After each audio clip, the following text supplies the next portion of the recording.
ദേശാഭിമാനികളെ, ബഹുമാന്യ പ്രേക്ഷകരും ശ്രോതാക്കളുമായ മിത്രങ്ങളെ, എൻ്റെ വിനീതമായ ഹൃദയാഭിവാദ്യങ്ങൾ.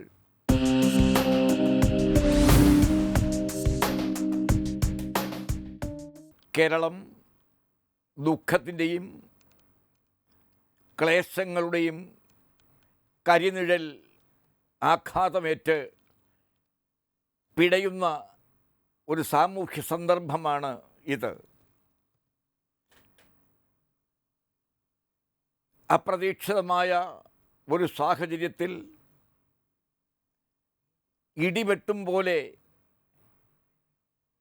നമ്മുടെ വലിയൊരു വിഭാഗം മനുഷ്യരാശി താമസിക്കുന്ന പ്രദേശം കേന്ദ്രമാക്കി ഉണ്ടായ പ്രളയവും കൊടുങ്കാറ്റും പേമാരിയും ഉരുൾപൊട്ടലും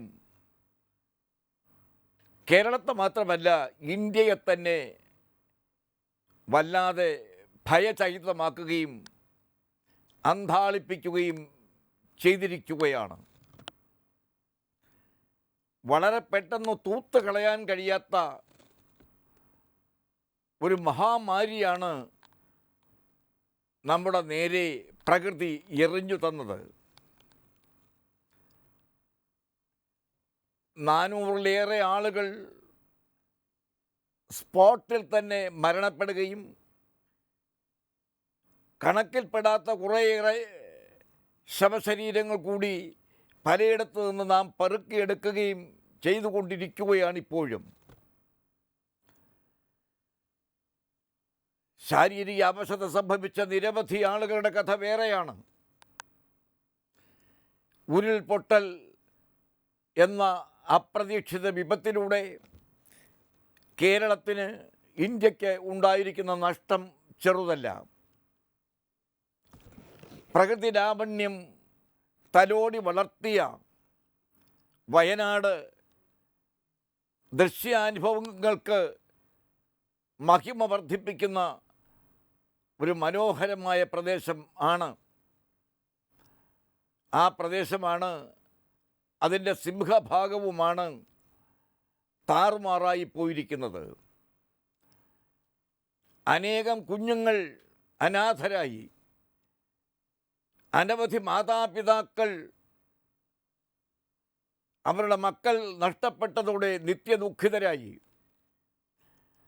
വളർത്തുമൃഗങ്ങൾ, കൃഷിസ്ഥലങ്ങൾ, ഇതെല്ലാം എവിടെ പോയി അടിഞ്ഞുവെന്നറിയാൻ വയ്യാത്തവണ്ണം നാട് ചിന്നിച്ചിതറിപ്പോയി എന്നത് നമുക്ക് അതീവ ദുഃഖത്തോട് മാത്രം ഓർക്കാൻ കഴിയുന്ന കാര്യമാണ്. പ്രകൃതിക്ക് ഇതൊക്കെ നടത്താം, ഇതൊക്കെ ചെയ്യാം, ഇതൊക്കെ ജനങ്ങൾക്ക് അനുഭവിക്കാൻ വിട്ടുകൊടുക്കാം. അത് പ്രകൃതിയുടെ പ്രത്യേക പ്രിവിലേജാണ്. പക്ഷെ അതിൻ്റെ പേരിൽ നൊമ്പരം അയവിറക്കി ഇനിയും ജീവിക്കാൻ വിധിക്കപ്പെട്ട ജനങ്ങളുടെ ആവലാതികളും അപസതകളും ചെറുതല്ല. ദേശീയ ദുരന്തമായി ആപത്തിനെ പ്രഖ്യാപിക്കാൻ ആവശ്യപ്പെട്ടുകൊണ്ട് ശ്രീ രാഹുൽ ഗാന്ധി ഉൾപ്പെടെ, കേരളത്തിൻ്റെ ബഹുമാന്യനായ മുഖ്യമന്ത്രി ഉൾപ്പെടെ, കേരളത്തിലെ വ്യത്യസ്ത രാഷ്ട്രീയ കക്ഷികളുടെ മുതിർന്ന നേതാക്കൾ ഉൾപ്പെടെ, ദേശീയ തലത്തിലെ പ്രകൃതി ശാസ്ത്രജ്ഞന്മാർ ഉൾപ്പെടെ കേന്ദ്ര ഗവൺമെൻറ്റിനോട് ആവശ്യപ്പെട്ട് കഴിഞ്ഞു. ഈ ദേശീയ ദുരന്തത്തിൽ നിന്ന് കരകയറണം. നമുക്ക് കേരളത്തിൻ്റെ മാത്രം കൈകളിൽ ഒതുങ്ങുന്നതല്ല ഇതുമായി ബന്ധപ്പെടുന്ന ഭാരിച്ച ചെലവുകൾ. പ്രകൃതി ഒരു പ്രതികൂല സാഹചര്യം സൃഷ്ടിക്കുകയും നിർദോഷികളായ മനുഷ്യരെ പിടഞ്ഞു മരിക്കാൻ വിട്ടുകൊടുക്കുകയും ചെയ്ത സംഭവങ്ങളാണ് നാം കഴിഞ്ഞ 10-15 ദിവസമായി കണ്ടുകൊണ്ടും അനുഭവിച്ചുകൊണ്ടും ഇരിക്കുന്നത്. സർക്കാർ എന്തൊക്കെ ചെയ്യണമോ അതെല്ലാം ചെയ്തുകൊണ്ട് മുന്നേറുകയാണ്. രാഷ്ട്രീയ ഭേദങ്ങളെല്ലാം മറന്ന് ജനങ്ങൾ ഒറ്റക്കെട്ടായി നിന്ന് ഈ വിപത്തിൽ നിന്ന് നമ്മുടെ സംസ്ഥാനത്തെ കരകയറ്റാനുള്ള തീവ്ര യത്നത്തിലാണ് നമ്മളെല്ലാം. അതിൽ രാഷ്ട്രീയ വിഭാഗീയ ഭേദങ്ങളൊന്നും സ്പർശിക്കുന്നില്ല. ചില്ലറ സംശയങ്ങൾ ഉണ്ടായിരുന്ന ആളുകൾ അവർ തന്നെ അത് ഉയർത്തുകയുണ്ടായി. അവർ പ്രതിനിധാനം ചെയ്യുന്ന രാഷ്ട്രീയ പ്രസ്ഥാനത്തിൻ്റെ സമുന്നത നേതാക്കന്മാർ യാതൊരു സംശയവും നിലനിൽക്കേണ്ട കാര്യമില്ല എന്ന് പ്രഖ്യാപിച്ചുകൊണ്ട്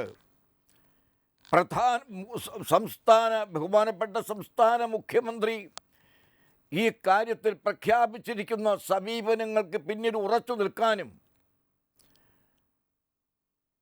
മുഖ്യമന്ത്രിയുടെ ദുരിതാശ്വാസ ഫണ്ടിലേക്ക് നിരന്തരമായി സംഭാവനകൾ നൽകുവാനും ആവശ്യപ്പെട്ട് കഴിഞ്ഞു.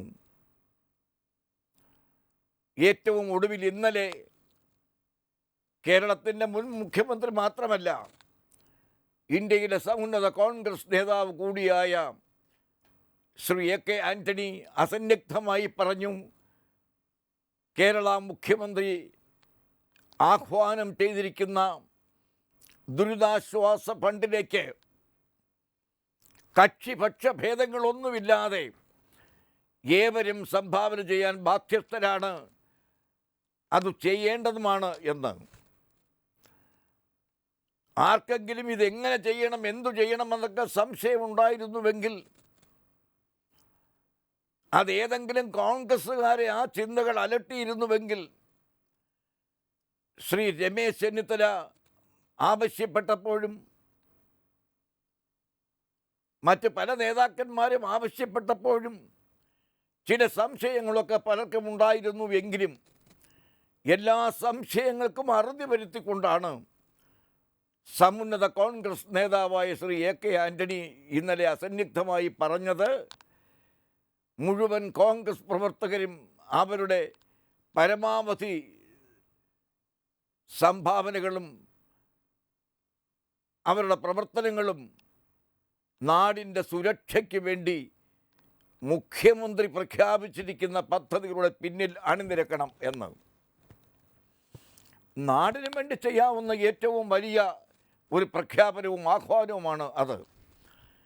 ഇത്തരം സന്ദർഭങ്ങളിൽ രാഷ്ട്രീയ ഭിന്നതകൾക്ക് പ്രസക്തിയില്ല. ഏതെങ്കിലും ചേരി തിരിവുകൾക്ക് പ്രസക്തിയില്ല. ഇവിടെ ഒരു ശക്തിയായി, ഒരു ശബ്ദമായി, ഒരു ചൈതന്യമായി, ഒരു കരുത്തായി രാജ്യം ഉരുത്തിരിയേണ്ട, സംസ്ഥാനം ഉരുത്തിരിയേണ്ട സമയമാണ് ഇത്. അടുത്ത ദിവസം തന്നെ, അഥവാ ഇപ്പോഴത്തെ പരിപാടി അനുസരിച്ചാണെങ്കിൽ ശനിയാഴ്ച തന്നെ ഇന്ത്യയുടെ ആദരണീയനായ പ്രധാനമന്ത്രി സംഭവസ്ഥലം സന്ദർശിക്കുകയാണ്. മലയാളിയായ കേന്ദ്രമന്ത്രി അവിടെ സന്ദർശിക്കുകയും അദ്ദേഹം കാര്യങ്ങൾ കൂടുതൽ ശ്രദ്ധയോടെ നോക്കിക്കാണുകയും ഒക്കെ ചെയ്തു. അദ്ദേഹം ആ കാര്യങ്ങൾ പ്രധാനമന്ത്രിയെ പ്രത്യേകം ധരിപ്പിക്കുമെന്ന് പ്രഖ്യാപിക്കുകയും ചെയ്തു. നമ്മുടെ നേതാക്കന്മാരും ദേശീയ നേതാക്കന്മാരും എല്ലാം ഇക്കാര്യത്തിൽ ഒരു മനസ്സോടെ പറയേണ്ടിടത്തൊക്കെ ഇത് പറഞ്ഞുകൊണ്ടിരിക്കുന്നു. ഈ വരുന്ന ദിവസങ്ങൾ മലയാളികളുടെ മഹാമനസ്കതയുണ്ടല്ലോ, മഹാബലി എന്ന വാക്കും നാമവും ലോകത്ത് ആദ്യം ഉയരുന്നത് കേരളത്തിൻ്റെ മണ്ണിൽ നിന്നാണ്. ബലി എന്ന വാക്കിന് ചക്രവർത്തിയെ ആണ് സൂചിപ്പിക്കുന്നതെങ്കിലും അതിനും അതീതമായ ഒരർത്ഥമുണ്ട്, മഹാദാനം എന്ന മഹത്തായ അർത്ഥം. ഈ വേദനയുടെ നാളുകളിൽ ചെയ്യാവുന്ന മുഴുവൻ സംഭാവനകളും ദാനങ്ങളും ഔദാര്യങ്ങളും നടപ്പാക്കാൻ മലയാളിയുടെ മനസ്സ് വകഭേദമില്ലാതെ സംസ്കാരത്തിൻ്റെ ആരംഭം മുതൽ വേദനിക്കുന്നവർക്ക് ഒപ്പമാണ്. വേദനിക്കുന്ന സമൂഹത്തിന് ആശ്വാസം കൊടുക്കാൻ ഇറങ്ങിത്തിരിച്ച ഒരു സമൂഹത്തിൻ്റെ സംസ്കാരവും അന്തസ്സത്തയുമാണ് മലയാളികൾക്ക് അവകാശപ്പെടാനുള്ള അതിപ്രധാനമായ സ്വകാര്യ അഭിമാനം. ഒരു സംശയവും വേണ്ട, നമുക്കൊരു മനസ്സായി ഒറ്റക്കെട്ടായി അവശതയിൽ പെട്ടുപോയവരെ സമാധാനിപ്പിക്കുവാൻ, പിന്തുണ നൽകുവാൻ, അവരെ ഉയർത്തെഴുന്നേൽപ്പിക്കുവാൻ, മരിച്ചുപോയവർക്ക് അന്ത്യോപചാരങ്ങൾ അർപ്പിക്കുവാൻ, അനാഥമായിപ്പോയ കുടുംബങ്ങളെ പുനരുദ്ധരിക്കുവാൻ, നിലനിർത്തുവാൻ, ആരോരുമില്ലാതെ പെട്ടുപോയ കുട്ടികളെ ഏറ്റെടുത്ത് രക്ഷിക്കുവാൻ, എല്ലാം നഷ്ടപ്പെട്ടു പോയ വ്യക്തികളെ സകല പിൻബലവും നൽകി സമൂഹത്തിൻ്റെ മുൻപിൽ തന്നെ നിലനിർത്തുവാൻ നമുക്കൊരു ബാധ്യതയുണ്ട്. ആ ബാധ്യത നമ്മൾ ഏറ്റെടുക്കേണ്ട സമയമാണ് ഇത്. കേരളത്തിന് സംഭവിച്ച ഈ ദുരന്തം രാഷ്ട്രീയ അഭിപ്രായ ഭേദങ്ങളോടുകൂടിയല്ല ഭരണകൂടങ്ങൾ കാണേണ്ടത്. ഇന്ത്യയുടെ ബഹുമാന്യനായ പ്രധാനമന്ത്രി ഈ കാര്യം അതിൻ്റെ അർത്ഥതലം ഗ്രഹിച്ച് ബോധ്യപ്പെടാൻ കഴിയുന്നയാളാണ്. കേരളത്തിലെ എത്രയെത്ര ആളുകളുടെ ജീവനാണ് ഈ കൊടും ദുരന്തം അമ്മാനമാടി പറിച്ചെടുത്തത്. ആ നഷ്ടങ്ങൾ മാത്രം ഉണ്ടായിപ്പോയ കുടുംബങ്ങളെ പുനരുദ്ധരിക്കാൻ, അവർക്ക് നഷ്ടമായതൊന്നും തിരിച്ചു നൽകാൻ സാധ്യമല്ല എങ്കിൽ പോലും അവശേഷിക്കുന്നവരെ പരിരക്ഷിക്കുവാൻ, അവർക്ക് ഒരു പുതിയ ജീവിതം സ്ഥാപിച്ചു നൽകുവാൻ ഇന്ത്യ ഗവൺമെൻറ്റിന് വളരെ വലിയ ബാധ്യതയുണ്ട്. ഇതിലൊന്നും കക്ഷിഭേദം കൽപ്പിച്ച് അതിൻ്റെ അയിത്തം പ്രഖ്യാപിച്ച് മാറി നിൽക്കാതെ ബഹുമാനപ്പെട്ട പ്രധാനമന്ത്രിയും കേന്ദ്ര ഗവൺമെൻറ്റും ശക്തമായി ഇടപെടുമെന്ന കാര്യത്തിലാണ് ജനങ്ങൾക്ക് വിശ്വാസമുള്ളത്.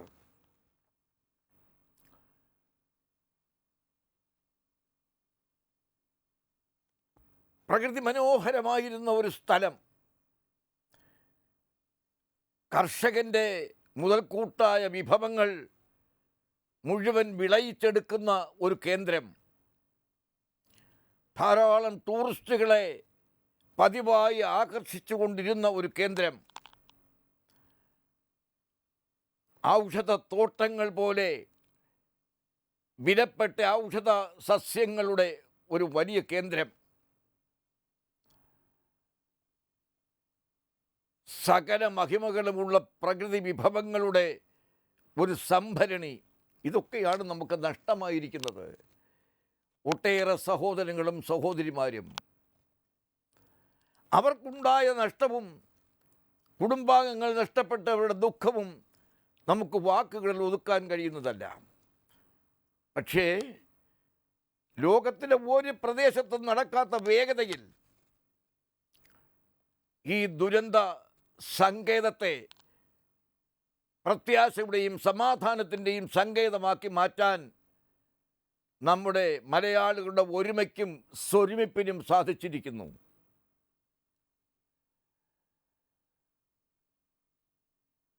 ഇവിടെ നാം ശീലിച്ച, നാം പുലർത്തിയ നമ്മുടെ മഹത്തായ പാരമ്പര്യമുണ്ടല്ലോ, അത് ഇന്നും ഇന്നലെയും നമുക്ക് കിട്ടിയ ഏതെങ്കിലും രാഷ്ട്രീയ വാഗ്ദാനങ്ങളല്ല.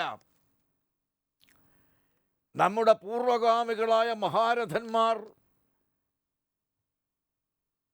അവശന്മാരെ സംരക്ഷിക്കാൻ, ആർത്തന്മാരെ സംരക്ഷിക്കാൻ, ഇല്ലാത്തവരെ സംരക്ഷിക്കുവാൻ, ദുരിതമനുഭവിക്കുന്നവരെ ആശ്വസിപ്പിക്കുവാൻ ചെയ്തിട്ടുള്ള സേവനങ്ങളുടെ നാൾ വഴികൾ ലോകത്താർക്കും അവകാശപ്പെടാനില്ലാത്തവണ്ണം മഹത്തമമാണ്. ആ പാരമ്പര്യം നമുക്ക് നഷ്ടപ്പെടാതെ നമ്മുടെ പാരമ്പര്യത്തിൻ്റെ സമ്പത്തായി നമുക്ക് സൂക്ഷിക്കണം. ബഹുമാനപ്പെട്ട പ്രധാനമന്ത്രി ഈ അവശതകൾ കാണും, അദ്ദേഹം വിലയിരുത്തും. വേണ്ടതൊക്കെ ഈ നാടിനും ഇവിടുത്തെ മനുഷ്യർക്കും വേണ്ടി അദ്ദേഹം ചെയ്യും എന്നാണ് നമുക്കിപ്പോൾ വിശ്വസിക്കാൻ സാധിക്കുന്നത്.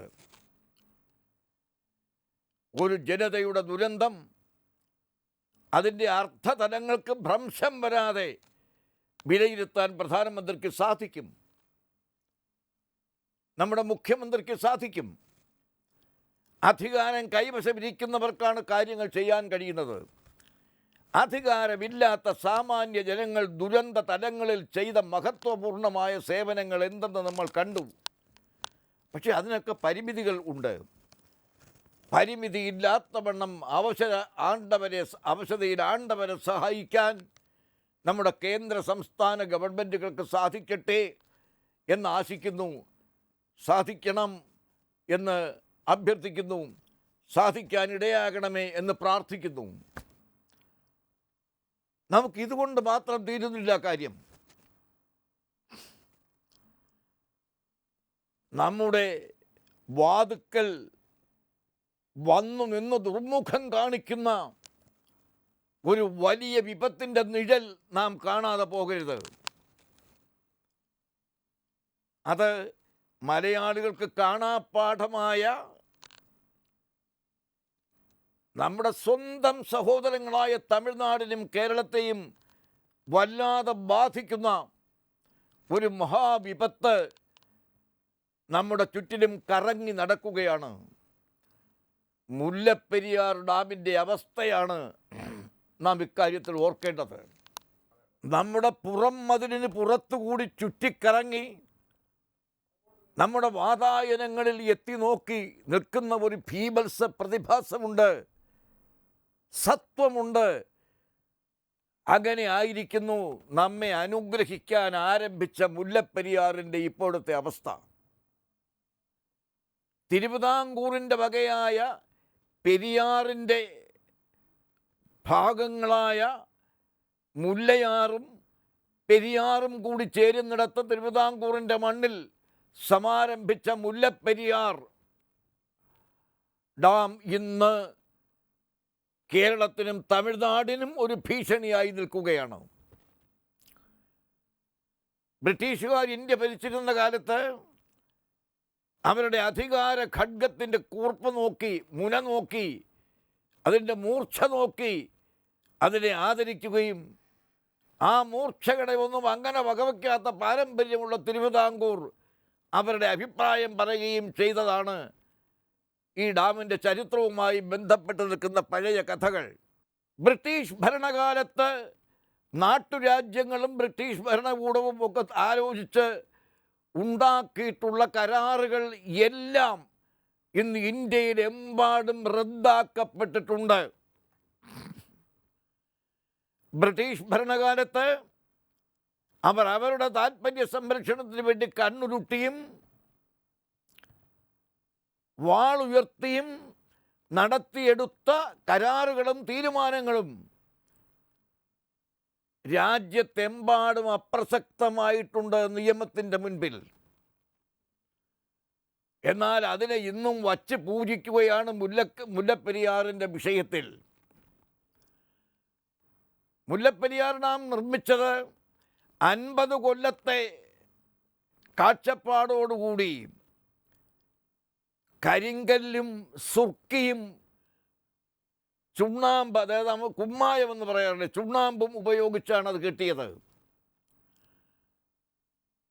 അന്നത്തെ വിദഗ്ധമായ എഞ്ചിനീയറിംഗ് മേൽനോട്ടത്തിലും പരിരക്ഷയിലും ആ ഡാം ഏതാണ്ട് 128-30 വർഷം കഴിഞ്ഞിരിക്കുന്നു. 50 വർഷത്തെ ഗ്യാരൻറ്റിക്ക് കെട്ടിയതാണ് ആ സംഗതി. ഏതാണ്ട് 125 അടി ഉയരത്തിൽ വെള്ളം കെട്ടി നിൽക്കുന്ന ആ ഡാം അതിനെന്തെങ്കിലും സംഭവിച്ചാൽ കേരളത്തിൽ നിന്ന് ഏതെല്ലാം പ്രദേശങ്ങൾ ഒഴുകി അസ്തമിച്ചു പോകുമെന്ന് ഈ കേരളത്തിൽ ആരോടും പറയേണ്ട കാര്യമില്ല. ജനങ്ങൾ നല്ല പൊതുബോധമുള്ളവരാണ്. നമ്മുടെ മാധ്യമങ്ങൾ ഈ കാര്യങ്ങൾ നന്നായി ജനങ്ങളെ എഡ്യൂക്കേറ്റ് ചെയ്തുകൊണ്ടിരിക്കുന്ന കാലമാണിത്. മധുര ജില്ല വരണ്ട് കുടിവെള്ളത്തിന് വേണ്ടി അസ്വസ്ഥമായി വ്യസനിച്ചപ്പോൾ സഹാനുഭൂതി എന്ന മഹാസംസ്കാരം എന്നുമെന്നും കൈമുതലായിട്ടുള്ള തിരുവിതാംകൂർ അവർക്ക് കുടിക്കാനും കാർഷിക ആവശ്യത്തിനും വെള്ളം കൊടുക്കാൻ തീരുമാനിച്ചുകൊണ്ട് ഉയർക്കൊണ്ടതാണ് മുല്ലപ്പെരിയാർ എന്ന ഡാമിൻ്റെ സങ്കല്പം. ബ്രിട്ടീഷ് എഞ്ചിനീയേഴ്സ് ആ കാര്യം സംബന്ധിച്ച് സ്കെച്ചുകളും രേഖകളുമൊക്കെ തയ്യാറാക്കി.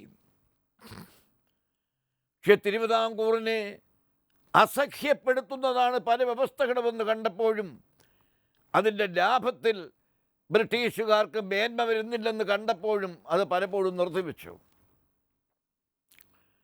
എന്നാൽ കുടിവെള്ളത്തിൻ്റെ പ്രശ്നമാണെന്ന് കണ്ടപ്പോൾ തിരുവിതാംകൂർ രാജകുടുംബം മഹാമനസ്കതയോടെ ആ ഡാം നിർമ്മിക്കുന്നതിന് അനുവദിക്കുകയാണ് ചെയ്തത്, പണം മുടക്കുകയാണ് ചെയ്തത്. ബ്രിട്ടീഷുകാരും ആ കാര്യത്തിൽ അല്പം പണം മുടക്കിയിട്ടുണ്ട്. പക്ഷെ അത് അതിൻ്റെ കൽപ്പിത കാലയളവിൻ്റെ 3 ഇരട്ടി സമയമായിരിക്കുന്നു ഇപ്പോൾ. ഇനി നിർബന്ധമായും മുല്ലപ്പെരിയാറിൻ്റെ ക്ഷമ പരിശോധിക്കാൻ ഭരണാധികാരികൾ സർവേ പ്ലാനും എസ്റ്റിമേറ്റഡ് ഡീറ്റെയിൽസും മെറ്റീരിയൽസിൻ്റെ ക്വാളിറ്റിയുമൊക്കെ അനാവശ്യമായി ഉദ്ധരിച്ച് ജനങ്ങളെ ഭീഷണിപ്പെടുത്തരുത്. ഇക്കാര്യത്തിൽ ഏതെങ്കിലും നിലയിൽ കാര്യങ്ങൾ ചെയ്യാൻ സാധിക്കുന്നത് ബഹുമാനപ്പെട്ട സുപ്രീം കോടതിക്കും ബഹുമാന്യനായ പ്രധാനമന്ത്രിക്കും ഇന്ത്യ ഗവൺമെൻറ്റിനുമാണ്. കേരളത്തിൻ്റെ ഭാഗത്താണ് ന്യായം 100%. കേരളത്തിൻ്റെ ന്യായങ്ങൾ ഉയർത്തിപ്പിടിച്ചുകൊണ്ട് അവകാശം സംരക്ഷിച്ച് സാധിച്ചെടുക്കാൻ കഴിയുന്ന സാമൂഹ്യ രാഷ്ട്രീയ സാഹചര്യമല്ല ഇത്. ഇതിൽ രാഷ്ട്രീയ ചവർപ്പോ രാഷ്ട്രീയം ധ്വനിക്കുകയോ ചെയ്താൽ സംഭവിക്കാവുന്ന ദുരന്തങ്ങൾ എണ്ണിത്തീർക്കാവുന്നതായിരിക്കില്ല. ഇക്കാര്യത്തിൽ ഗൗരവപൂർവ്വം ഇന്ത്യയുടെ പ്രധാനമന്ത്രി ബന്ധപ്പെട്ടവരുമായി സൗമ്യമായ ആശയവിനിമയം തന്നെ നടത്തേണ്ട കാലം അടുത്തിരിക്കുന്നു. കേരളത്തിൻ്റെ ബഹുമാന്യനായ മുഖ്യമന്ത്രിയും തമിഴ്നാടിൻ്റെ ബഹുമാന്യനായ മുഖ്യമന്ത്രിയും ഈ കാര്യത്തിൽ സംയമന സംസ്കാരത്തോടെ അടുത്തിരുന്ന് സംസാരിച്ച് പ്രശ്നം പരിഹരിക്കേണ്ടിയിരിക്കുന്നു. സായിപ്പന്മാർ തയ്യാറാക്കിയ രേഖകളുടെ ഇംഗ്ലീഷ് ബ്യൂട്ടിഫുൾ ഫ്ലവറി ലാംഗ്വേജ് ആണെന്ന് പറഞ്ഞ് അഭിനന്ദിച്ച് പിരിയേണ്ടതല്ല ഈ വിഷയം.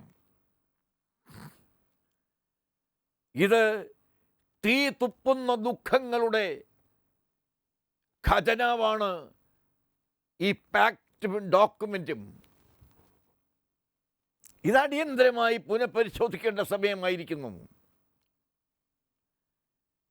കേരളത്തിലെ 3-4 ജില്ലകൾക്ക് എതിരെ കരുതി സൂക്ഷിച്ചിരിക്കുന്ന സംഹാര ബോംബുകളുടെ ഒരു ശേഖരമായി മാറിക്കൊണ്ടിരിക്കുകയാണ് ഇപ്പോഴത്തെ മുല്ലപ്പെരിയാർ. ഒരു അപകടത്തിൽ പെട്ടുപോയാൽ അങ്ങനെ പെടാതിരിക്കട്ടെ, അത് നമ്മുടെ വിനീതമായ പ്രാർത്ഥനയാണ്. തമിഴ്നാടും ഈ കാര്യത്തിൽ വലിയ മനസ്സോടെ മുന്നോട്ട് വരേണ്ട സമയമാണ് വാസ്തവത്തിൽ ഇത്. തമിഴ്നാട്ടിലെ ജനങ്ങളെയും കേരളത്തിലെ ജനങ്ങളെയും രണ്ടായി കാണാത്ത 2 ഭരണകൂടങ്ങളാണ് കേരളത്തിലും തമിഴ്നാട്ടിലും ഉള്ളത്. ഉണ്ടായിരിക്കേണ്ടതും അങ്ങനെയാണ്. ആ ഗവൺമെൻറ്റുകൾ പ്രത്യേകം മുൻകൈയെടുത്ത് ഈ കാര്യത്തിൽ വസ്തുതാപരമായ പരിഹാരമുണ്ടാക്കാൻ മുന്നോട്ട് വരേണ്ട സമയമാണ് ഇത്. ബ്രിട്ടീഷുകാർ ഇന്ത്യ വിട്ടുപോയിട്ട് വർഷങ്ങൾ എത്രയോ പിന്നിട്ടു. അവർ അടിച്ചിട്ട് പോയ ആപ്പ് നമ്മുടെ 2 സംസ്ഥാനങ്ങളുടെ ജീവൻ ഇട്ട് പന്താടുകയാണ്. 999 കൊല്ലത്തെ കരാറിനെ പറ്റി നമ്മൾ ശാന്തമായി ആലോചിക്കണം. It's an utopian document. അതിനെയൊക്കെ വാഴ്ത്തിക്കൊണ്ട് നടക്കുകയല്ല പാകതയുള്ള രാഷ്ട്രീയ സംസ്കാരത്തിൻ്റെ ചുമതല.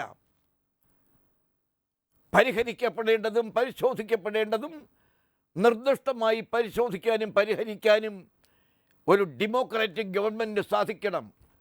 എങ്കിൽ മാത്രമേ ഇത് അർദ്ധതലത്തിൽ ഒരു ഡെമോക്രാറ്റിക് ഗവൺമെൻറ്റായി മാറുകയുള്ളൂ. അതിനുള്ള മികവ് കേരളത്തിലെ സംസ്ഥാന സർക്കാരിനും തമിഴ്നാട്ടിലെ സംസ്ഥാന സർക്കാരിനും ഉണ്ട്. ഈ രണ്ട് സർക്കാരുകളും സമ്പൂർണ്ണ സാഹോദര്യത്തോടെ ബഹുമാനപ്പെട്ട പ്രധാനമന്ത്രിയുമായി ഒരുമിച്ചിരുന്ന് ഡിസ്കസ് ചെയ്യേണ്ട വിഷയമാണ് ഇത്. ഇത് രണ്ടും വകതിരിവുകൾ തിരിച്ചറിയാനുള്ള പ്രൗഢി ഈ രണ്ട് സംസ്ഥാന ഗവൺമെൻറ്റുകൾക്കും ഉണ്ട്. ഇത് രണ്ടും തിരിച്ചറിവോടെ കൈകാര്യം ചെയ്യാനും sir C P Ramaswami Iyer 1941 Madras ഹൈക്കോടതിയിലും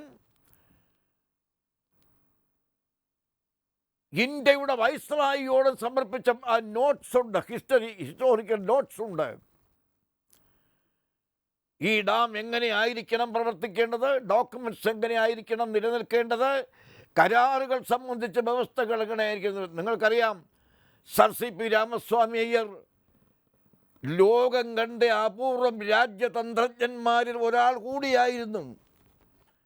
ക്രാന്തദർശിയായ അഭിഭാഷകരിൽ ഒരാൾ കൂടിയായിരുന്നു. അദ്ദേഹത്തിൻ്റെ കണ്ടെത്തലുകളെ നിസ്സാരമായി കാണേണ്ട സമയമല്ല ഇത്. സത്യത്തിൽ 1941 തന്നെ മറ്റ് സർക്കാരുകൾക്ക് അധികാരമില്ലാത്തവണ്ണം ഇത് തിരുവിതാംകൂറിൻ്റെ പ്രൈവറ്റ് പ്രോപ്പർട്ടിയായി മാറിക്കഴിഞ്ഞു.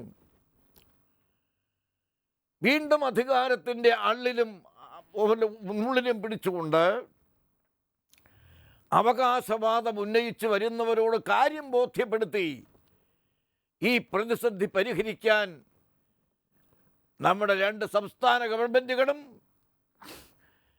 കേന്ദ്ര ഗവൺമെൻറ് ഒരുമിച്ചിരിക്കേണ്ട സമയമായിരിക്കുന്നുവെന്ന് മാത്രം ഉദ്ബോധിപ്പിച്ചുകൊണ്ട്, അഥവാ ഓർമ്മിപ്പിച്ചുകൊണ്ട്, ഉദ്ബോധിപ്പിക്കാൻ നമ്മൾ ആ നിലയിൽ എത്തിയിട്ടില്ല, ഓർമ്മിപ്പിച്ചുകൊണ്ട് ബഹുമാനപ്പെട്ട കേരളത്തിൻ്റെ മുഖ്യമന്ത്രിയും ബഹുമാനപ്പെട്ട തമിഴ്നാടിൻ്റെ മുഖ്യമന്ത്രിയും വളരെ ആദരണീയനായ ഇന്ത്യയുടെ പ്രധാനമന്ത്രിയും ഈ കാര്യത്തിൽ ഒരുമിച്ച് ചർച്ച ചെയ്യേണ്ട സമയമായിരിക്കുന്നു എന്ന് ഏറെ ആദരവോടെ ഓർമ്മിപ്പിച്ചുകൊണ്ട് ജനങ്ങളുടെ സമാധാന ജീവിതത്തിന് യാതൊരു അപകടവും സംഭവിക്കാതിരിക്കാൻ ഇടയാകട്ടെ എന്ന് ആശിച്ചുകൊണ്ട് നിർത്തട്ടെ. ജയ് ഹിന്ദ്.